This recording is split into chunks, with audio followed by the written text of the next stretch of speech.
नमस्कार, मैं हूं नेहा शुक्ला। हरियाणा में लव जिहाद कानून लाया जा रहा है। प्रदेश के गृह मंत्री अनिल विज ने एक ड्राफ्टिंग कमेटी गठित की है जो दूसरे राज्यों में बनाए गए ऐसे कानूनों का अध्ययन करेगी और हरियाणा के लिए लव जिहाद कानून बनाने में अपने सुझाव पेश करेगी। ताजा घटनाक्रम में उत्तर प्रदेश की योगी सरकार ने लव जिहाद का कानून लाया है, जिसमें इस अपराध के तहत दोषी पाए जाने पर 5 साल तक की सजा का प्रावधान है। मध्य प्रदेश में भी ऐसा कानून लाने की बात बीजेपी के मंत्री कर चुके हैं, जबकि पड़ोसी राज्य हिमाचल प्रदेश में भी पिछले साल ही बीजेपी की जयराम सरकार ने कानून लाया था, जिसके तहत जबरन धर्म परिवर्तन कराने पर सजा का प्रावधान है। बीजेपी के विरोधी कहते हैं कि लव जिहाद का खौफ पैदा कर हिंदू वोटर्स को लुभाने के लिए ये एक स्टंट की तरह है। दूसरी तरफ इलाहाबाद हाईकोर्ट ने एक ताज़ा फैसले में कहा है कि बालिग लड़का और लड़की अपनी मर्जी से शादी कर सकते हैं, फिर वो चाहे किसी भी धर्म या जाति के हों। ये अधिकार उन्हें भारत का संविधान देता है। आज हम 16 आने सच में इसी सच की तलाश करेंगे कि क्या लव जिहाद कानून वाकई हरियाणा की ज़रूरत है। चर्चा के लिए हमारे साथ मौजूद हैं हमारे expert Harish Vashishtha ji, senior journalist. Vashishtha ji, सबसे पहले स्वागत करती हूँ आपका। नमस्कार। हरियाणा में क्या आपको लगता है कि इसकी बहुत ज़्यादा दरकार है, ज़रूरत हो रही है लव जिहाद कानून की? देखिए, एक बड़ा मज़ेदार है कि हरियाणा के जो पड़ोसी राज्य हैं, उत्तर प्रदेश, हिमाचल प्रदेश और उत्तराखंड, उन तीनों की जो सरकारें हैं, तीनों में भाजपा सरकारें हैं और तीनों की सरकारें वो अपने यहाँ ऐसे कानून हैं वो ला चुकी हैं। और सबसे जो ताज़ा है वो उत्तर प्रदेश का है। तो वो हरियाणा में खासकर जो गृह मंत्री हैं अनिल विज, उन्होंने जो कल बयान दिया और आज एक जो कमेटी भी गठित कर दी कि हम भी अपने यहाँ ऐसा कानून लाने पर विचार कर रहे हैं, तो उसका कारण ये था कि अब जब योगी आदित्यनाथ हैं या हिमाचल सरकार है, उत्तराखंड सरकार है, जब ऐसे ला चुके थे, हम पीछे क्यों रहे, हम भी थोड़ा सा आगे बढ़ें और इसमें वो अपना, जैसे कहते हैं भी, वन अपमैनशिप, अपना कॉलर है वो ऊंचा करें। वो हरियाणा में एक कहावत, कॉलर किसके सामने ऊंचा करने की जो जद्दोजहद है या फिर रेस है कह लें? हाँ, अभी तो जो रेस है वो जो केंद्र सरकार है, मोदी सरकार है, उनके सामने कॉलर ऊंचा करने की बात है। वो एक हरियाणवी कहावत है कि सोहरे की धी चाली तो मैं क्यों रहूं ठाली। अच्छा, सोहरे की धी, भाई मेरे ससुर की जो बेटी, मेरी ननद है, वो कुछ करने जा रही है, तो बहू कहती है तो भाई मैं भी कुछ करूंगी, मैं कोई खाली थोड़ी बैठी रहूंगी। तो वही है कि अब भाई बाकी पड़ोसी राज्य हैं, उन्होंने कर दिया है जो भाजपा शासित हैं, तो हम पीछे क्यों रहे। तो इसलिए फिर वो एक जल्दबाजी में एक बयान जारी कर दिया गया और उसके बाद कल बयान जारी किया। और योगी आदित्यनाथ जिंदाबाद का भी एक ट्वीट है जो बड़ा ही अजीब सा लगता है कि योगी जी जिंदाबाद इस तरह का ट्वीट करते हैं अनिल विज जी। हाँ, वो हालांकि विज साहब है, बड़े ट्विटर पर शूरवीर हैं और मुझे लगता है भी हरियाणा के जितने मंत्री हैं या भाजपा नेता हैं, सबसे अधिक ट्विटर पर सक्रिय वो रहते हैं। लेकिन वो बोलने में भी थोड़ा सा वो अपने आप को बड़ा आउटस्पोकन और बेबाक दिखाते हैं। लेकिन ये इस तरह का जो योगी आदित्यनाथ जिंदाबाद वाला है वो हैरान करने वाला है। पर वो वही है कि अब हम भी पीछे नहीं रहेंगे, हम भी आपके बराबर आकर है वो खड़े होंगे। जी, यहाँ पर ये बात यहाँ पर इसलिए ज़्यादा तूल पकड़ती नज़र आ रही है जब से बल्लभगढ़ में निकिता की हत्या की गई और कहा गया कि लव जिहाद का मामला है, इसे ऐसा रंग देने की कोशिश की गई। यहाँ पे बीजेपी को ये महसूस ज़्यादा हो रहा है प्रदेश में, क्योंकि बीजेपी अपनी जो साख है थोड़ी थोड़ी गंवा रही है। जैसे पिछले बड़ौदा उपचुनाव में देखा गया कि करारी हार का सामना करना पड़ा। क्या ये एक स्टंट की तरह इस मुद्दे को भुनाने की कोशिश कर रही है बीजेपी?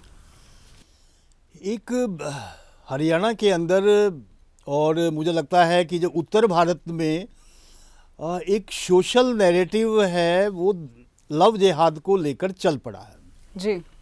वो हालांकि वो जो उत्तर प्रदेश का जो कानून है, हिमाचल का कानून है और उत्तराखंड का जो कानून है, उसमें लव जिहाद शब्द का कहीं इस्तेमाल नहीं किया गया है। जी। वहाँ जबरन शादी है, लालच से शादी है, या भय के द्वारा जो धर्म परिवर्तन है और धर्म परिवर्तन के साथ जो बाकी और चीज़ें जुड़ी हुई हैं उनका प्रयोग किया गया है। तो लव जिहाद का तो कहीं प्रयोग नहीं किया गया, और जो मुझे लगता है कि जब हरियाणा में जब कानून बनेगा उसमें भी लव जिहाद का शब्द का प्रयोग नहीं होगा। लेकिन ये किस लिए ऐसा कर देगी खास तौर पर, क्योंकि जो संघ के कार्यकर्ता हैं वो इस शब्द का इस्तेमाल करते हैं, इसलिए बचने की कोशिश है? नहीं, वो एक दिक्कत ये है कि कानून में हमारे लव जिहाद जैसे किसी शब्द को स्वीकार नहीं किया गया है जी। और दूसरा, इसमें मुझे लगता है भी वो एक बड़ा कारण मीडिया है। वो कहीं से वो एक लव जिहाद शब्द आया और उसको मीडिया ने बहुत जल्दी पिकअप कर लिया, और अब कोई भी चीज़ होती है उसे लव जिहाद के साथ जोड़ दिया जाता है, और उसके कारण फिर एक सोशल नैरेटिव है, वो लव जिहाद उसके अंदर आ गया है। और एक्सेप्टेंस समाज में इसकी एक्सेप्टेंस हो चुकी है, ये कहेंगे? हाँ, बिल्कुल हो चुकी है। और साथ में एक जो और चीज़ हुई है वो एक डर भी पैदा हुआ है।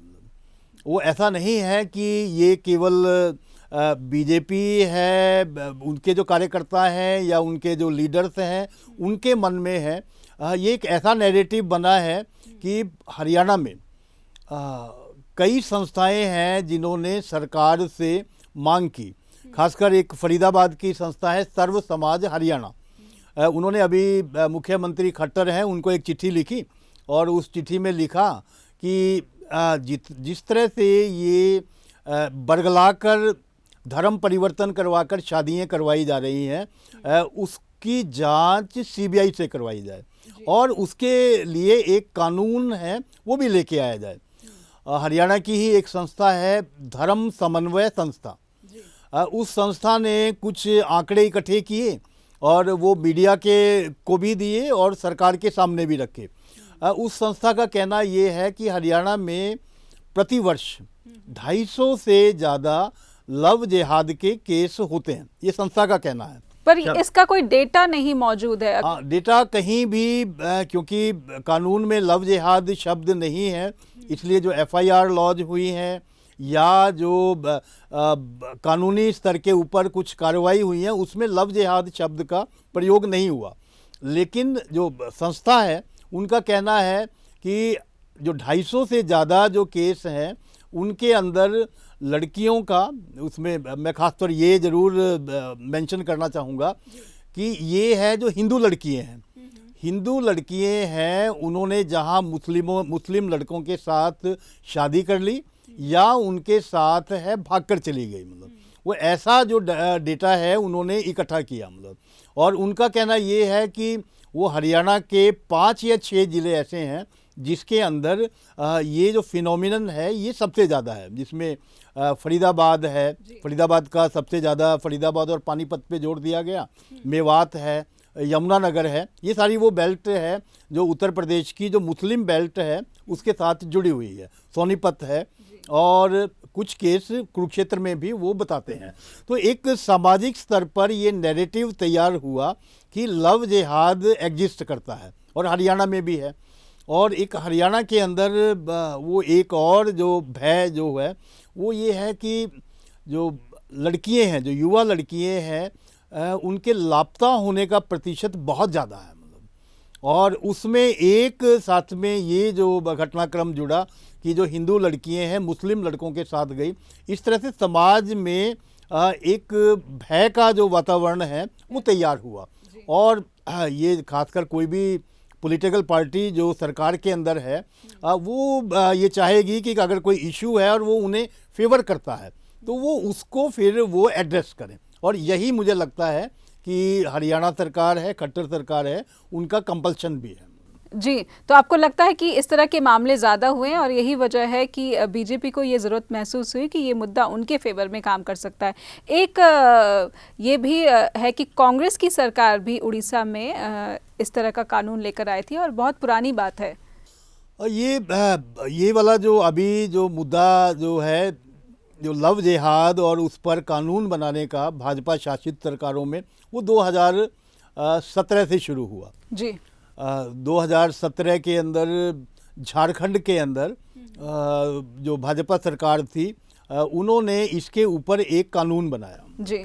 पर वो कानून है, बाकी सब जो कानून है जो भाजपा सरकारों में बने हैं वो मुस्लिम लड़कों द्वारा हिंदू लड़कियों से अपहरण, शादी और उसके बाद उनका कन्वर्शन, धर्म परिवर्तन। लेकिन झारखंड में 2017 में जो कानून बना वो जो कानून है जो क्रिश्चियन मिशनरीज हैं वो वहाँ का जो ट्राइबल समाज है, आदिवासी समाज है, उनका धर्म परिवर्तन करवा रहा था, उसके खिलाफ है वो कानून वहाँ की सरकार लेकर आई। और उसमें एक और है, उनका कहना ये था झारखंड सरकार का कि जो ट्राइबल हैं वो ना हिंदू हैं और ना क्रिश्चियन हैं, वो सूर्य उपासक हैं और वो अपने आप को कहते हैं कि हम सारना हैं, सूर्य के उपासक हैं और प्रकृति है उसके प्रेमी हैं, मतलब प्रकृति को अपना धर्म मान के चलते हैं। तो वहाँ जो कानून लाया गया वो क्रिश्चियन मिशनरीज हैं उनके खिलाफ लाया गया। लेकिन जो उड़ीसा में जिसका आपने अभी जिक्र किया, वहाँ 1967 के अंदर पहली बार देश में वो धर्म परिवर्तन को रोकने के लिए कानून लाया गया। वहाँ उस समय कांग्रेस की सरकार थी, उसमें लगभग देश के अंदर सभी प्रांतों में कांग्रेस का ही शासन था और वो वहाँ क्रिश्चियन जो मिशनरीज हैं उनके खिलाफ है वो कानून लाया गया। और उसके बाद 1978 में अरुणाचल प्रदेश है, वहाँ पर भी एक कानून लाया गया और उसका एक कारण था जी। 1964 में जब उस समय मिजोरम और नागालैंड के अंदर है वो इंसर्जेंसी शुरू हुई, वहाँ पे उग्रवाद शुरू हुआ, तो नेहरू जी के मन के अंदर भी ये था कि ये जो उग्रवाद है जो फॉरेन फंडेड क्रिश्चियन मिशनरीज हैं उनके कारण है वो फैल रहा है।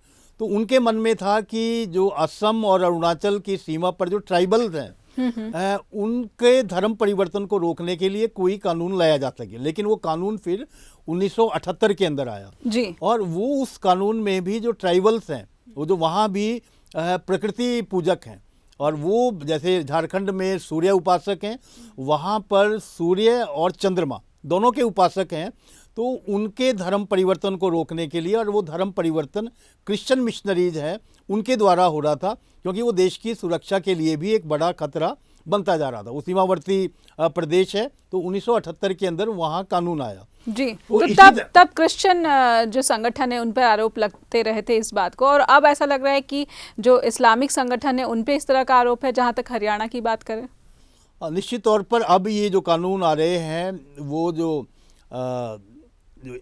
इस्लामिक जो कन्वर्शन है उसके खिलाफ है।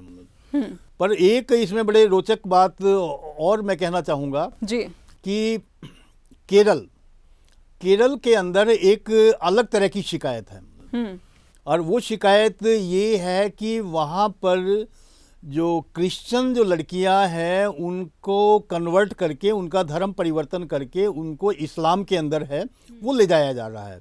तो केरल कैथोलिक बिशप काउंसिल, उन्होंने केंद्र सरकार को एक शिकायत है वो भेजी है और उनका कहना ये है कि 2006 से 2013 के बीच में लगभग 3000 जो क्रिश्चियन लड़कियां हैं उनको धर्म परिवर्तन करवाकर और उन्हें इस्लाम में ले जाया गया, मतलब है। इसी तरह से जो ग्लोबल इंडियन बिशप काउंसिल है उन्होंने भी वो उस तरह की एक आशंका जाहिर की है कि जो क्रिश्चियन लड़कियां हैं वो उनका धर्म परिवर्तन करवाकर और उन्हें टेरर के लिए भी इस्तेमाल किया जा रहा है, मतलब। तो एक वहाँ केरल के अंदर विचित्र स्थिति है। और केरल में एक और है, वहाँ पूरे देश में जो वामपंथी संगठन है वो इस लव जिहाद से जुड़े कानून है उसके खिलाफ है। लेकिन केरल में जो वहाँ सीपीआई गवर्नमेंट है, जो वहाँ पे गठबंधन सरकार है, वो ये चाहती है कि ये जो धर्म परिवर्तन है ये इस तरह से ना हो, क्योंकि उनका जो वोट बैंक है, उनका वोट बैंक क्रिश्चियंस हैं, तो वो उनका जो वोट बैंक है वो उससे प्रभावित हो रहा है। तो वो ये चाह रहे हैं कि इस तरह की कोई चीज़ ऐसी आए जिससे ये धर्म परिवर्तन है वो रुके। जी, एक जिक्र करना चाहूँगी कि रेखा शर्मा वो हरियाणा से ही हैं और राष्ट्रीय महिला आयोग की चेयरपर्सन है। उन्होंने भी ये मुद्दा उठाया कि मामले बढ़ रहे हैं, लेकिन एक डाटा मेंटेन नहीं किया गया है, ना ही एनसीडब्ल्यू की तरफ से। देखिए, एक तो ये है कि लव जिहाद जो शब्द है, क्योंकि संविधान में नहीं है, किसी कानून में नहीं है, और जितने उत्तर प्रदेश, उत्तराखंड और हिमाचल के कानून बने हैं उनमें भी लव जिहाद शब्द का इस्तेमाल नहीं है। उसमें है कि ज़बरदस्ती धर्म परिवर्तन है, भय से धर्म परिवर्तन है, लालच से धर्म परिवर्तन है, या शादी के लिए धर्म परिवर्तन है, उसको इलीगल ठहराया गया है। तो इसलिए वो कहीं भी कि कोई एफआईआर लॉज होती है तो उसमें धर्म परिवर्तन या लव जिहाद शब्द का प्रयोग नहीं होगा। तो जब लव जिहाद शब्द का प्रयोग नहीं होगा तो लव जिहाद से जुड़ा हुआ जो डेटा है वो भी कहीं उपलब्ध नहीं होगा। लेकिन आप कहेंगे कि ऐसे केसेस हैं जहां पे जबरन धर्म परिवर्तन के मामले हैं, ऐसे केसेस की मौजूदगी है ज़्यादातर। देखिए, हरियाणा में जो निकिता तोमर बल्लभगढ़ का जो हाल ही का जो कांड है, उसमें भी जो शिकायत जो परिवार ने की है, उनका कहना ये है कि उस लड़की को ज़बरदस्ती एक लड़का धर्म परिवर्तन और उसके साथ ही शादी के लिए विवश कर रहा था, तो दबाव बना रहा था। तो इस तरह की जो शिकायतें हैं वो आम तौर पर ऐसी शादियों के अंदर है वो की जाती हैं। जी, लेकिन यहाँ पर जिक्र करना चाहूँगी इलाहाबाद हाई कोर्ट के उस फैसले का जिसमें उन्होंने कहा है कि एक बालिग लड़का और लड़की अपनी मर्जी से शादी कर सकते हैं, अपना जीवन साथी चुन सकते हैं, चाहे वो किसी भी जाति या धर्म का हो। ऐसे में ये कानून कितना फिजिबल लग रहा है, कि इसकी कितनी दरकार है? देखिए, इसमें वो एक पुरानी कहावत है, मियाँ बीबी राजी तो क्या करेगा काजी। अब यहाँ जो काजी वाली जो भूमिका है वो पहले परिवार के पास थी, समाज के पास थी, लेकिन अब वो सरकार ने भी अख्तियार है वो कर लिया है। तो उनका कहना ये है कि नहीं, सरकार की भूमिका क्या लग रही है आपकी, कि वो माता पिता का रोल निभाने की कोशिश कर रही है कि नहीं तुम्हें इनसे शादी नहीं करनी है? नहीं, वो ऐसा नहीं है भी वो केवल माता पिता का रोल अदा करने की कोशिश कर रहे हैं। इसके पीछे तो निश्चित तौर पर एक जो उनका वोट बैंक है, उसका जो दबाव है या उसको एड्रेस करने की इच्छा है। और हरियाणा जैसा राज्य है जहाँ पर अंतर धर्म शादियाँ तो क्या, अंतर जाति विवाह है वो भी स्वीकार्य नहीं है। और वो उससे भी आगे एक ही जाति में एक गोत्र में विवाह स्वीकार्य नहीं है। या पूरे हरियाणा में जो ग्रामीण समाज है खास तौर पर, उसमें अभी तक भी ऐसे विवाहों को ना तो मान्यता है और ना ही कोई सम्मान है। वो हम सब ने पिछले समय में देखा होगा कि ऐसे विवाहों के विरोध में खापें खड़ी हो गई। वो खापों ने ऑनर किलिंग तक हो जाता, और खापों ने ऐसे फतवे दिए, और जो फतवों को अगर नहीं माना गया तो उसमें फिर ऑनर किलिंग भी हुई। तो ऐसा समाज जहां एक ही गोत्र में विवाह स्वीकार नहीं है, वहां पे जो अंतर धर्म विवाह है, इंटरफेथ जो मैरिजेज हैं, उनको स्वीकार करना बड़ा मुश्किल है। और वही सरकार की भी मजबूरी है कि वो जो उनका वोट बैंक है उसको सेटिस्फाई किया जाए, और उसके हिसाब से फिर कानून है वो भी लेकर आया जाए। इन जिलों, ये खाप पंचायतों से ये सवाल उठ रहा है कि क्या जिन ज़िलों में इस तरह के मामले ज़्यादा नज़र आ रहे हैं वहाँ पर इस तरह की कोई पंचायतें एग्जिस्ट नहीं करती, उनका कोई अस्तित्व नहीं है कि वो इस तरह के जो मामले हैं उनके खिलाफ कोई अपना जो है फरमान या फिर अपना जो है नैरेटिव वो पेश कर सके? देखिए, वो इन ज़िलों के अंदर खाप पंचायतें भी हैं, कुछ ज़िलों में तो निश्चित तौर पर हैं। सोनीपत है, उसमें खाप पंचायत है, फरीदाबाद है, उनके अंदर भी खाप पंचायत है, और बाकी लगभग हर ज़िले में वो खाप पंचायतें हैं। कहीं बहुत प्रभावी हैं और कहीं प्रभावी नहीं हैं। पर वो दो युवा हैं जो आपस में प्यार करते हैं, उनको कौन सी खाप है और कौन सा जो कानून है वो रोक पाया है? वो अलग बात है कि वो कई बार उसमें झूठ बोलकर बरगलाकर भी शादियाँ हुई हैं, लेकिन उसमें कम से कम एक पक्ष तो ऐसा है जिसने उसे प्यार माना है, जिसने उसे स्वीकार किया है। तो जब जहां आपने उसे प्यार को स्वीकार कर लिया, वहां पर कोई परिवार, कोई खाप और कोई भी कानून है वो इस चीज़ को नहीं रोक पाएगा। और हरियाणा में यही हुआ है। खापों के बावजूद हैं प्रेम विवाह हुए और परिवारों के विरोध के बावजूद प्रेम विवाह हुए, और जब ये कानून बन जाएगा उसके बाद भी ये जो दूसरे धर्म में शादियां हैं ये रुकने वाली नहीं है। जी हरीश जी, यहाँ पर सवाल उठ रहा है कि जैसे खाप पंचायतें या दूसरी पंचायतें जब प्रेम विवाह के खिलाफ अपना फरमान सुनाती हैं तो प्रदेश की सरकार उन्हें संरक्षण देती है, उनके लिए शेल्टर होम है, वहाँ पर वो जाकर शरण लेते हैं। ऐसे में जब प्रदेश में इस तरह का कानून आ जाएगा तो क्या ऐसे कपल के लिए सरकार की तरफ से जो उन्हें सुरक्षा मिलती थी वो भी एक रास्ता नहीं बचेगा? नहीं, अभी तो ये हरियाणा में कानून आना है, उसके अंदर किस तरह के प्रोविज़न है वो किए जाएंगे ये देखा जाना है। लेकिन जैसे उत्तर प्रदेश का कानून है और हिमाचल के, उत्तराखंड के जो कानून हैं उसमें निश्चित तौर पर अगर वो कपल है वो सुरक्षा मांगेगा तो वो तो, क्योंकि स्टेट है उसकी रिस्पॉन्सिबिलिटी है भी उनको सिक्योरिटी प्रदान करें। लेकिन उसमें एक जो प्रोविज़न किया गया है कि वो जो डीएम है, डिस्ट्रिक्ट मजिस्ट्रेट है, उसको 2 महीने के अंदर है उसकी इतला देनी होगी अगर धर्म परिवर्तन हुआ है तो।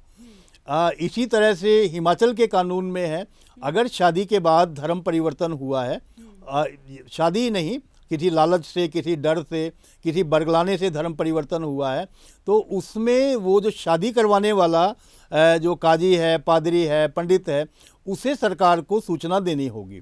और उत्तराखंड का जो कानून है वो थोड़ा सा और आगे चला गया है। उनका ये कहना है कि अगर इस तरह की शादी होती है तो परिवार का कोई भी सदस्य, चाहे वो माता पिता हैं, भाई हैं, जो भी परिवार में जो बालिग हैं, वो इस मामले में प्रशासन है उनको सूचना दे सकते हैं। और प्रशासन का फिर ये दायित्व है, वो ये इंक्वायरी करेगा कि ये जो शादी हुई है, धर्म परिवर्तन हुआ है, इसके अंदर कोई मेलाफाइड इलीगल जो मीन्स हैं वो अडॉप्ट तो नहीं किए गए हैं। ऐसे में जो प्रदेश का ऐसा कपल है, अगर किसी एक लड़के को, एक मुस्लिम लड़के को किसी हिंदू लड़की से प्यार हो जाता है या हिंदू लड़की को किसी मुस्लिम लड़के से प्यार हो जाता है, तो उसके पास ना तो सरकार का हाथ है, ना सुरक्षा है, ना ही परिवार का। ऐसे कपल को तो मुझे लगता है कि किसी का भी सहारा नहीं है फिर। वैसे तो जो स्टेट है उसकी रिस्पॉन्सिबिलिटी है कि वो अपने हर सिटीजन है उसको सुरक्षा दे। जो अभी हरियाणा का कानून तो बनना है, उसमें क्या प्रावधान होंगे ये देखा जाना है। लेकिन उत्तर प्रदेश, हिमाचल प्रदेश, उत्तराखंड है, उनके जो कानून है उसमें कहीं इस बात से इनकार नहीं है कि जो कपल है उसको सरकार सुरक्षा नहीं देगी।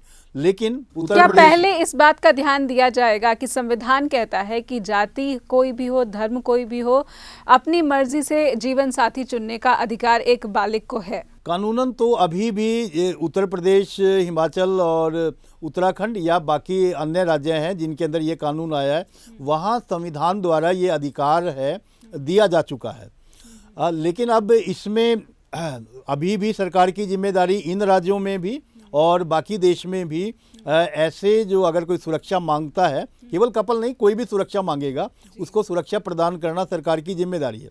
केवल इसमें यह है कि अगर ज़बरदस्ती धर्म परिवर्तन हुआ है, चाहे लालच से हुआ है, डर से हुआ है या धोखाधड़ी से बरगलाकर धर्म परिवर्तन हुआ है, तो उसकी जो सूचना है, धर्म परिवर्तन की सूचना डिस्ट्रिक्ट मजिस्ट्रेट है उसको 2 महीने के अंदर देनी होगी। ये उत्तर प्रदेश का कानून कहता है। लेकिन जो हिमाचल का कानून है उसमें एक एडिशनल प्रोविज़न है कि अगर धर्म परिवर्तन हुआ है, किसी भी वजह से हुआ है, तो और शादी के बाद, तो शादी करवाने वाला जो काजी है, पादरी है या फिर पंडित है, उसे डीएम को सूचना देनी होगी। और उत्तराखंड के जो कानून में जो 2019 में पिछले साल आया, उसमें एक जो प्रावधान है उसमें कहा गया है कि परिवार का कोई सदस्य अगर धर्म परिवर्तन होता है तो जिला प्रशासन है उसको इसकी सूचना है वो दे सकता है। तो ये तो है कि चाहे कानून बन गया है लेकिन उसके बावजूद सुरक्षा कानूनन वो देना प्रशासन की जिम्मेदारी है। हाँ, उसमें अगर धर्म परिवर्तन हुआ है और वो भी गलत तरीके से धर्म परिवर्तन हुआ है तो उसमें जो दूसरा पक्ष है उसे सजा हो सकती है। जी, तो यहाँ पे हरियाणा के अगर युवा हमें देख रहे हैं तो यहाँ पर मैं वो जान ले कि संविधान उन्हें इस बात का हक देता है कि वो अपनी मर्जी से, अगर वो बालिग हैं तो अपनी मर्जी से अपना जीवन साथी चुन सकते हैं। हालांकि यहाँ पर कोशिश नज़र आ रही है कि देखना इस बात दिलचस्प होगा कि जो कानून यहाँ पर लाया जा रहा है, जो अनिल विज ने कहा है कि लव जिहाद का कानून वो ला रहे हैं, उसमें क्या प्रावधान, किस तरह का मसौदा, किस तरह का ड्राफ्ट तैयार होता है, क्योंकि एक ड्राफ्टिंग कमेटी तैयार कर दी गई है। वो पहले ये अध्ययन करेगी कि दूसरे राज्यों में जो कानून लाए गए हैं वो किस तरह से काम कर रहे हैं, उनका कितना प्रभाव है, और इसके तहत ही यहाँ पर प्रदेश में फिर उसका ड्राफ्ट तैयार किया जाएगा। बहुत बहुत शुक्रिया वशिष्ठ जी, विस्तार से हमने जानने की कोशिश की, आपने बहुत मदद की, बहुत ही बताया कि कहाँ कहाँ ये कानून पहले से ही उसमें है, अमल में लाए जा चुके हैं। और कांग्रेस की सरकार भी कुछ राज्यों में ऐसे कानून लाई थी, 67 और 68 के समय में ऐसे कानून आए थे, और वहाँ पर क्योंकि ईसाई संगठन इस तरह के काम में लगे हुए थे इसलिए कानून लाना पड़ा था। तो बहुत बहुत शुक्रिया। सोलाने सच में फिलहाल इतना ही। नमस्कार। धन्यवाद।